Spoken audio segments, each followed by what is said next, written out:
come on.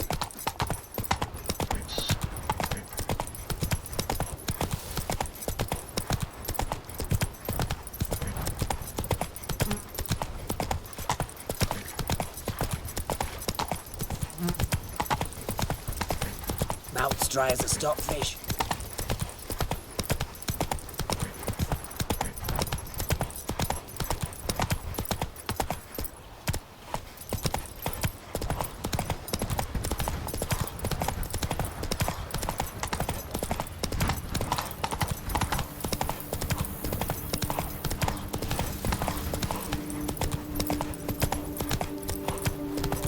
The dressings, bandages. What's that about?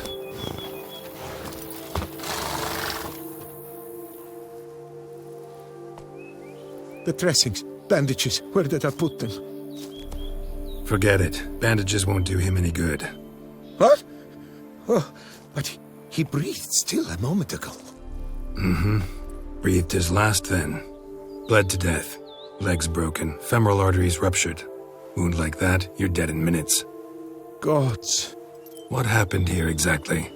I was rolling through, fully loaded, when I heard screams. This one crawled towards the road, then drooped to the ground, lost consciousness. I jumped down to help him, dress his wounds. Then you appeared. Pretty admirable stopping to help a stranger. Truthfully, when I saw him, I considered it might be an ambush. The thought entered my mind, I near decided to crack the whip. But to abandon a man in need? It's simply not the decent thing to do. Decent enough in many other places, believe me. Before you go on, clean your hands thoroughly and burn your shirt. Might also want to rub some thyme on your body to be sure. Smell of blood might attract ghouls otherwise. Who might you be, precisely? A witcher. Oh. Do you expect some beast might have killed him? See what we have here. Legs broken, but cause of death's the wound. Small but deep, edges unfrayed. Either a thrust weapon or a thick claw. Maybe a wyvern's. Tough to say, and... breastplate's unusual. Dented.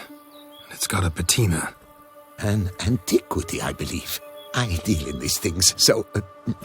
what's puzzling is... why did he don it? Not likely to learn that from him. Now to figure out where he came from. From that house, I'm assuming, but need to investigate. Got some work to do. So long. Wait, I will come with you.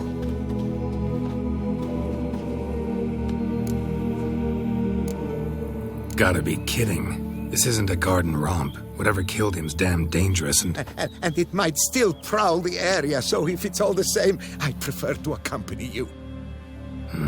So be it. But stay close, keep it down, and don't touch a thing.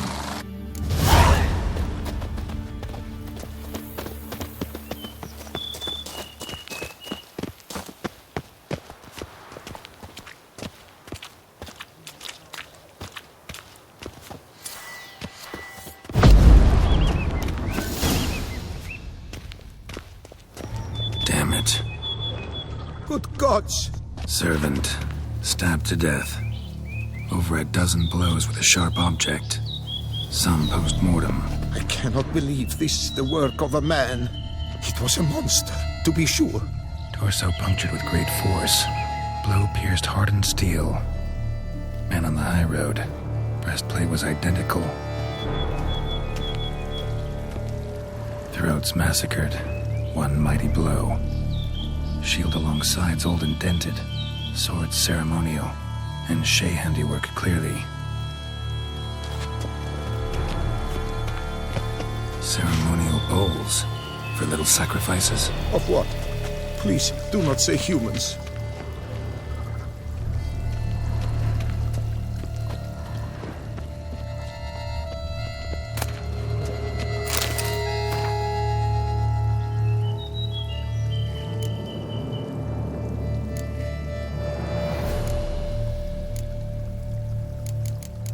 Someone needs an escort.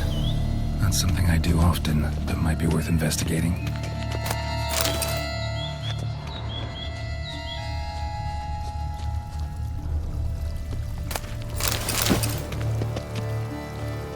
Burn marks. Something catch fire, explode. Strong stench.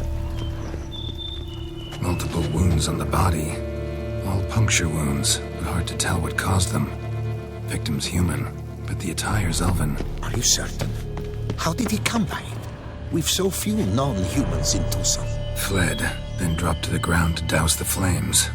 Didn't manage. Burnt smells growing fainter. Might have been another luckier soul managed to flee. Doublet scorched. Wriggled out of it, tossed it, then ran on.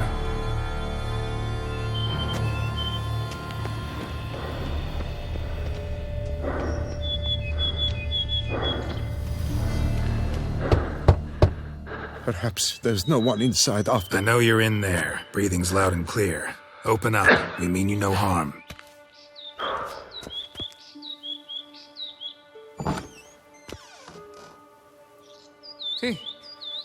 They remain there?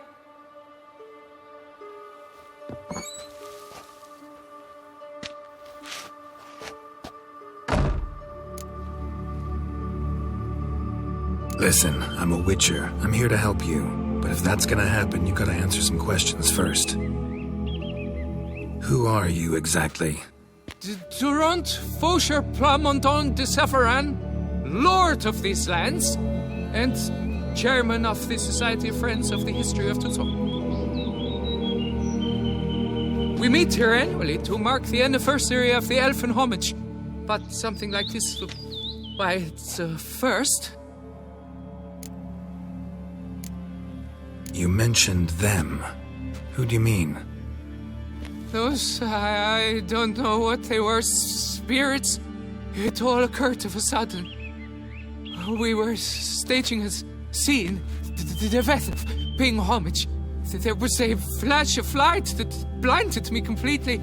I heard cries, though saw nothing. Then felt my own robes were in flames. I broke and ran, threw off my doublet, leapt in here, and it shut and locked the door behind me. They pounded on the door. I thought they would get through. I thought I was done for, but in the end, it grew calm. So while reenacting a scene from the past, somehow, unintentionally, you summoned a specter, a Korgorath, or a tube, maybe. What? What now? Best thing? You gotta do it again, of course. Are you mad? Would you have this thing kill us? No, don't want it to kill anyone.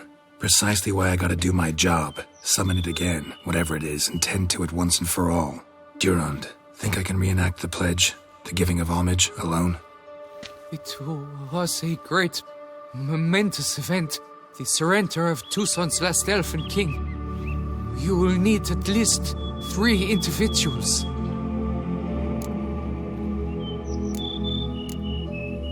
You know what I'm gonna ask for. Need your help. But I'll understand if you turn me down. No objections? Good. Let's get to work. Start by clearing the corpses. Got some time. Won't start the reenactment before nightfall. Things of this sort are a lot more likely to work after dusk. One last thing, though. My pay. Don't work for free, you know. Understood. Just keep the danger at bay, and I shall be generous. Through and through.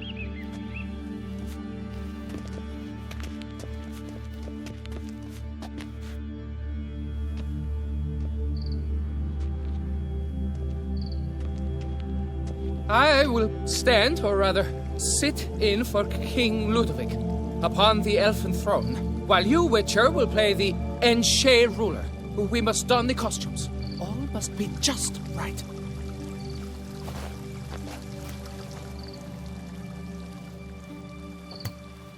Divethaf, the elven king, hosted Ludovic in his own palace upon his own throne, amidst the blinding glow of a plethora of torches.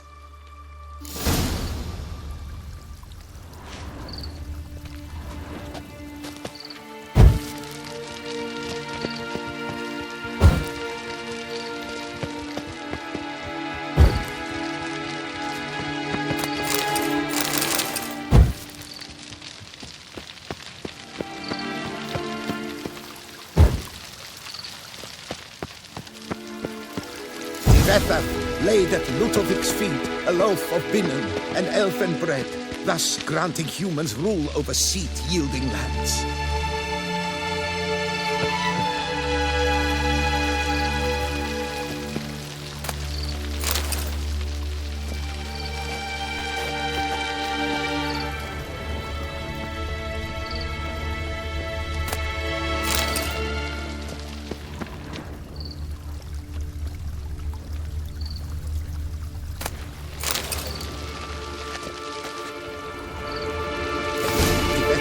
Filled the ornate ceremonial bowls with elfin wine. With long last, the elfin king grasped his sword and shield, thus symbolically passing command of his armies to humans.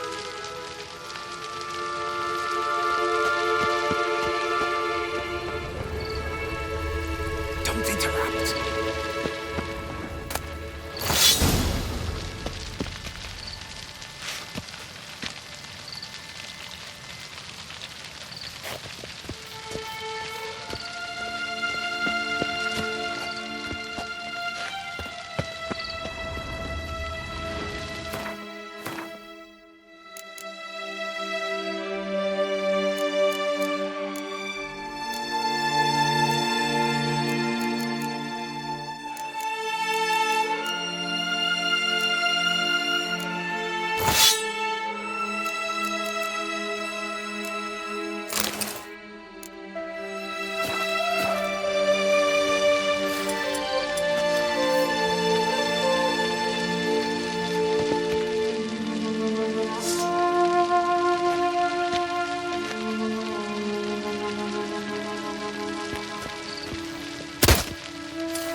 Erect in his pride, drew his blade and dropped to his knees. Ludovic then spake. I accept your allegiance and shall return in 1 year's time to... Ah! Look! Look! The statues! Impossible! God's mother!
The sculptures, they came alive.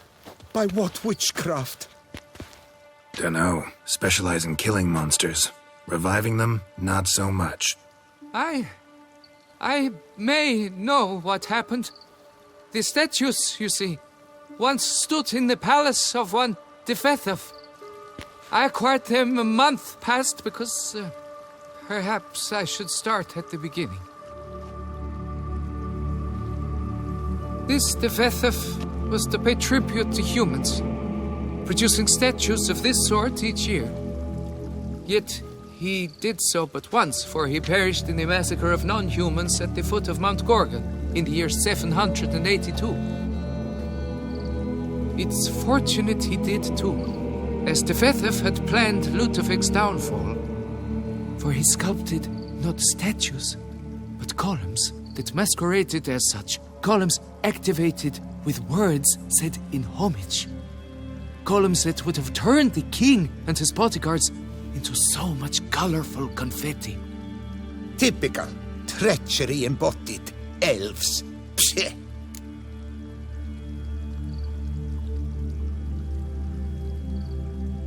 You're no better. Elves were just defending their territory. You humans took it, but you still weren't sated. Had to cut the elves down, every last one. You? What does that mean? You're a man as we are. Yeah, in a way. Just ashamed to have to admit it sometimes. Your words? They're wrong, Witcher. But I'll not let you leave empty-handed. Take this. Reward. Farewell.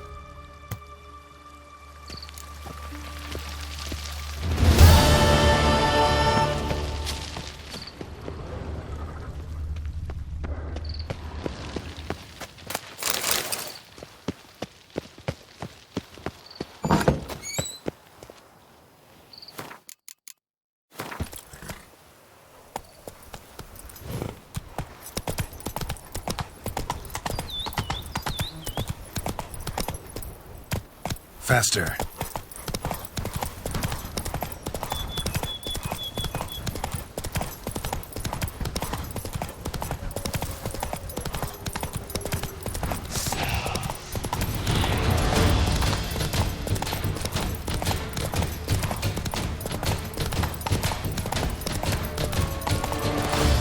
Our guests.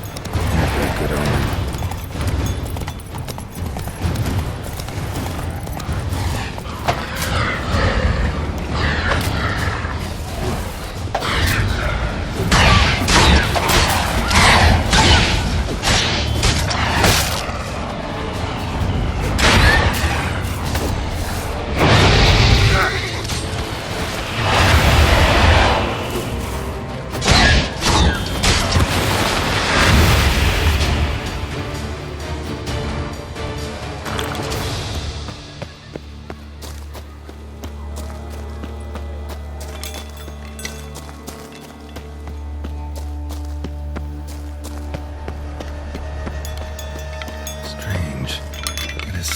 Spoons are beating out some kind of rhythm, a message, trying to tell me something.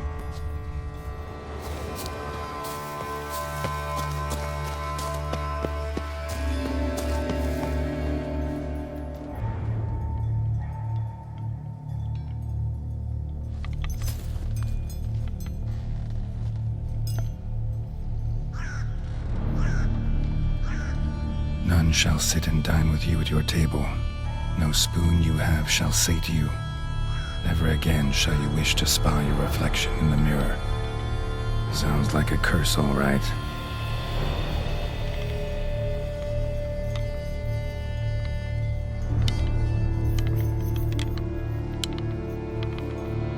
Somebody's clearly obsessed.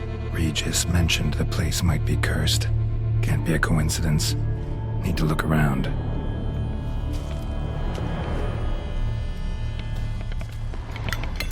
Pigsty.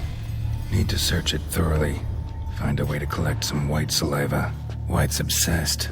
A real collector. Thoroughbred. Spoon. Pretty ordinary. Maybe a little old.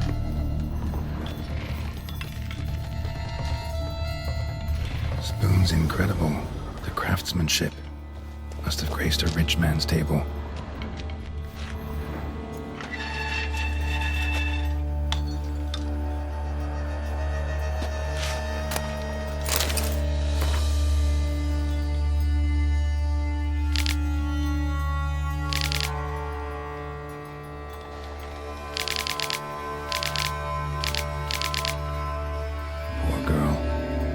She was changing into a monster. Recorded it in her diary. Poignant.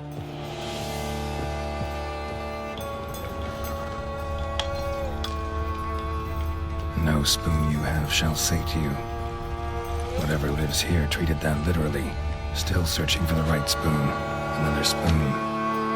Yep, just as normal as the last one. White's obsessed. Real collector, thoroughbred.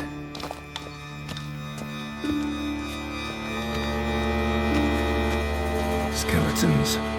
Doubt they came here willingly. This have anything to do with the curse? None shall sit and dine with you at your table.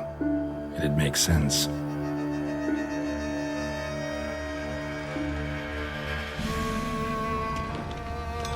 No claw or fang marks. Probably choked to death. Broken neck, indentation in the skull's lateral surface. Smacked in the head with something heavy. Right arm bit right off. Teeth all knocked out. Somebody tried to force feed him.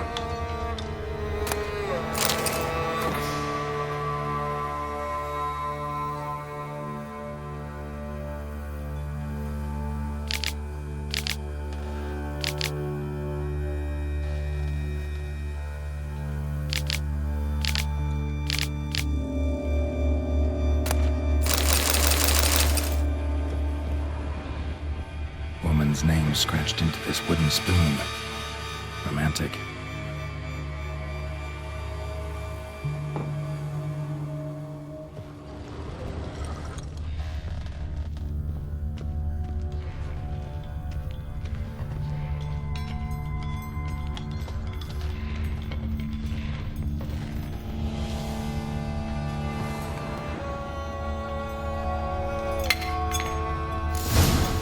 Actually does seem like a white's lair. Bit atypical, but still.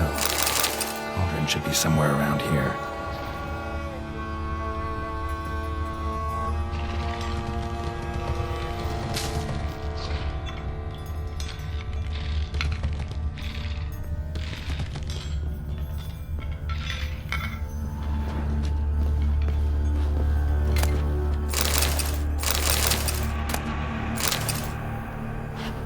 Spoon, pretty ordinary. Maybe a little old. Another spoon. Yep, just as normal as the last one. Thousands of them here. White's been a collector for years.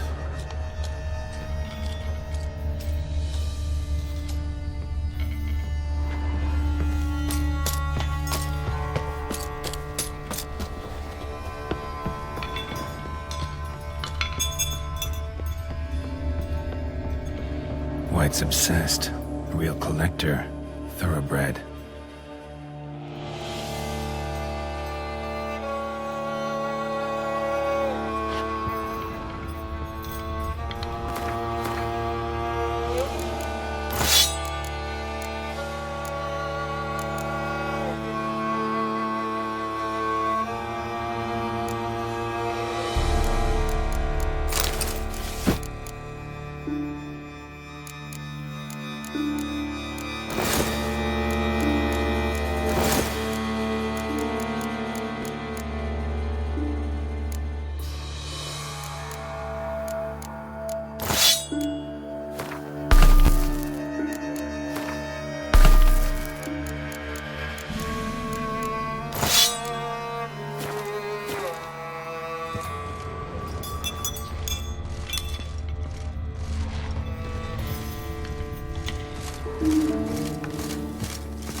Smashed mirror. As if someone couldn't stand to look at themselves. The monster. Journal's author, maybe?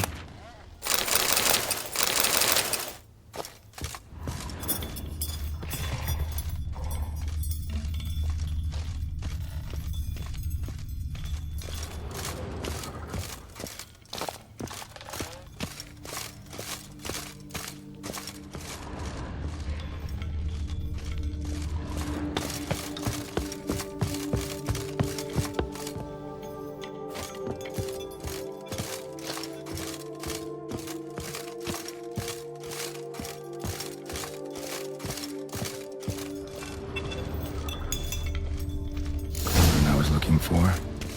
White's not particularly tidy. Spoon. Pretty ordinary. Maybe a little old.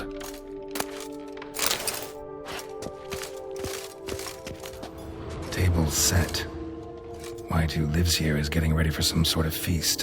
White that lives here, definitely afflicted by a curse, and it's been trying desperately to lift it. Cauldron's empty, unfortunately. Regis needs some brew. Afraid he won't get that. No choice but to hide and wait for the saliva glands and their bearer. Need a spot that'll let me observe the cauldron. Another spoon. Yep, just as normal as the last one.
Not gonna hurt you.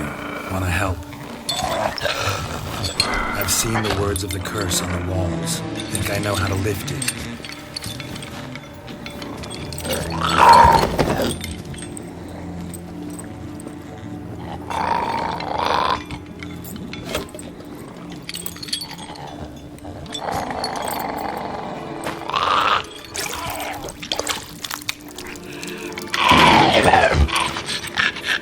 Tried to bring folk here, convince them to sit at the table with you, right? Well, I'm gonna be your guest now. Your willing guest.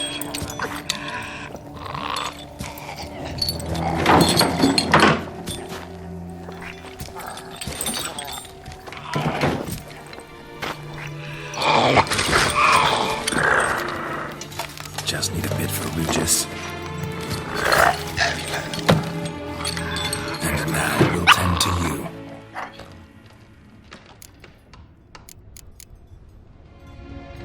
Need to get this right. Words of the curse were, none shall sit and dine with you at your table. No spoon you have shall sate you. Never again shall you wish to spy your reflection in the mirror.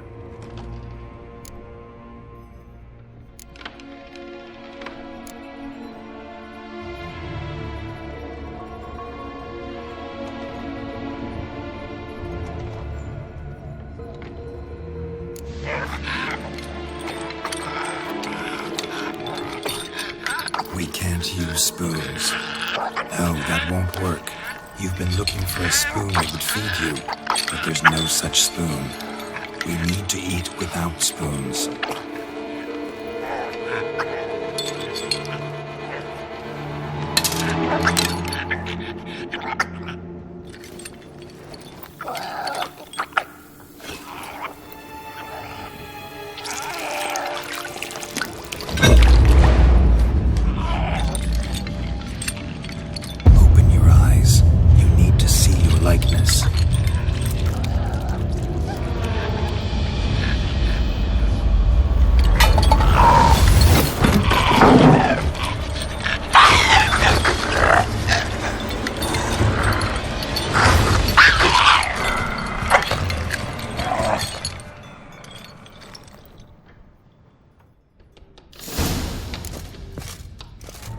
Think it worked. Not quite like I expected. Need to see what happened to the white. Won't be hard to find given its stench.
Easy. Not gonna hurt you.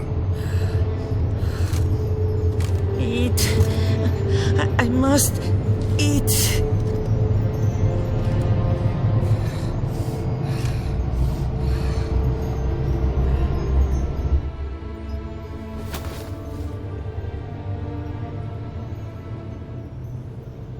I'll take you someplace safe.